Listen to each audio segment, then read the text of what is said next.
सुनो जो ना कहा गया हो। जेन मास्टर की कहानी बहुत समय पहले की बात है।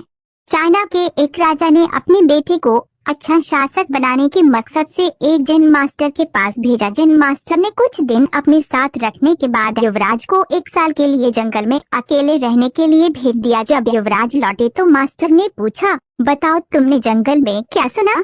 मैंने कोयल की कूक सुनी, नदियों की कलकल सुनी, पत्तियों की सरसराहट सुनी, मधुमक्खियों की गुंजन सुनी, मैंने झिंगुरों का शोर सुना, हवा की धुन सुनी। युवराज अपना अनुभव सुनाता चला गया। जब युवराज ने अपनी बात पूरी कर ली तब मास्टर बोले, अच्छा है, अब तुम एक बार फिर जंगल जाओ और जब तक तुम्हें कुछ नई आवाजें ना सुनाई दे दें तब तक मत लौटना। 1 साल जंगल में बिताने के बाद युवराज अपने राज्य को लौटना चाहता था, पर मास्टर की बात को टाल भी नहीं सकता था, इसलिए वह बेमन ही जंगल की ओर बढ़ चला गई।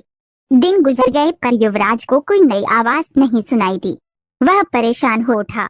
उसने निश्चय किया कि अब वह हर आवाज को बड़े ध्यान से सुनेगा। फिर एक सुबह उसे कुछ अनजानी सी आवाजें हल्की हल्की सुनाई देने लगी।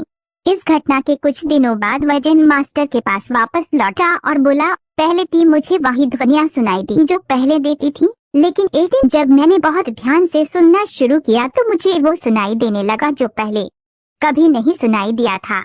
मुझे कलियों के खिलने की आवाज सुनाई देने लगी। मुझे धरती पर पड़ती सूर्य की किरणों, तितलियों के गीत और घास द्वारा सुबह की ओस पीने की ध्वनियाँ सुनाई देने लगी। ये सुनकर जेन मास्टर खुश हो गए और मुस्कुराकर बोले, अनसुने को सुनने की क्षमता होना एक अच्छे राजा की निशानी है, क्योंकि जब कोई शासक अपने लोगों के दिल की बात सुनना सीख लेता है, बिना उनके बोले उनकी भावनाओं को समझ लेता है, जो दर्द बयां न किया गया हो उसे समझ लेता है, अपने लोगों की अंतही शिकायतों को सुन लेता है, केवल वही अपनी प्रजा का विश्वास जीत सकता है, कुछ गलत होने पर उसे समझ सकता है और अपने नागरिकों की वास्तविक आवश्यकताओं को पूरी कर सकता है। दोस्तों, अगर हमें अपनी फील्ड का लीडर बनना है तो हमें भी वो सुनना सीखना चाहिए जो नहीं कहा गया है, यानी हमें उस युवराज की तरह बिल्कुल अलर्ट होकर अपना काम करना चाहिए और अपने साथ काम करने वालों की जरूरतों और भावनाओं का ख्याल रखना चाहिए, तभी हम खुद को एक ट्रू लीडर की तरह स्थापित कर सकें। कहानी पसंद आए तो इस चैनल को सब्सक्राइब करें और वीडियो को लाइक शेयर कमेंट करें।